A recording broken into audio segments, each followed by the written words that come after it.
Okay, hold on. Yeah, they probably played that then when they played for you. Good. So I was just mentioning about working full time as a musician, and there were more venues in those days. I remember playing at the Loft, the Blue Dolphin. We're the house band at the Blue Dolphin in San Leandro. That was a great gig. Um, and the one secret that I found was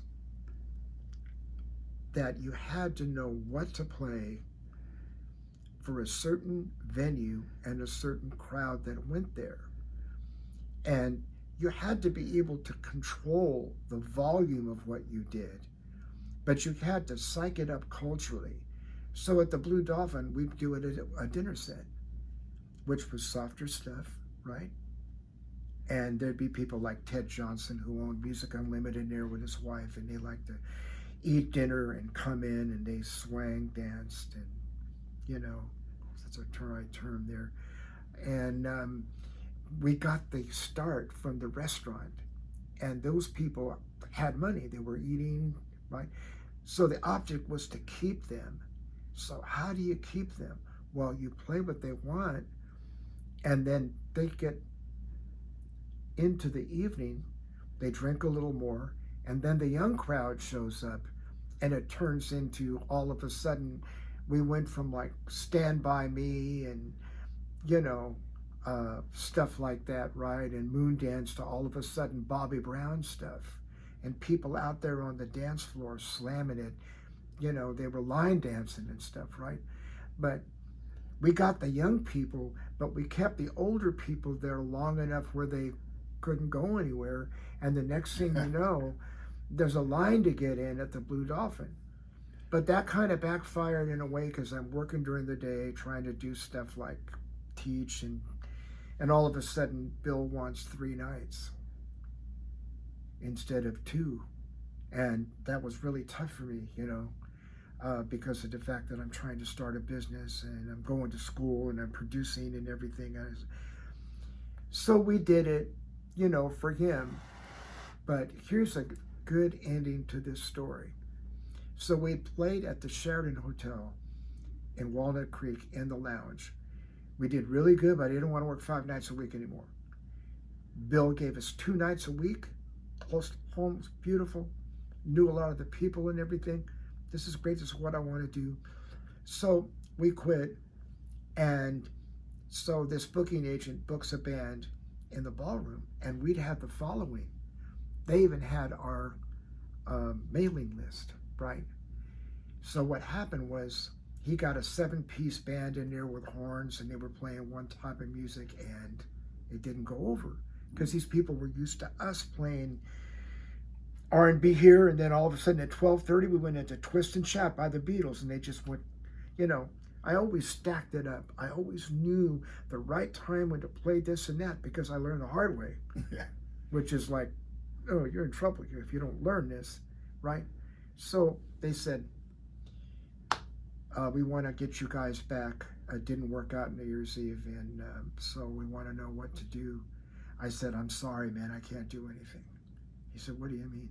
I said, we got a gig here. We got 2 nights a week, and Bill is not going to let us off for New Year's Eve. And the manager at the Sheraton said, we'll make it worth your while. Because we were selling the room out, $250 a couple, ballroom, right?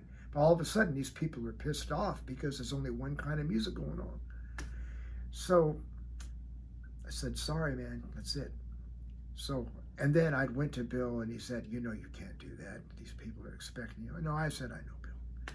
So the Sheraton calls me back 2 weeks later and goes, we want to make you an offer you can't refuse.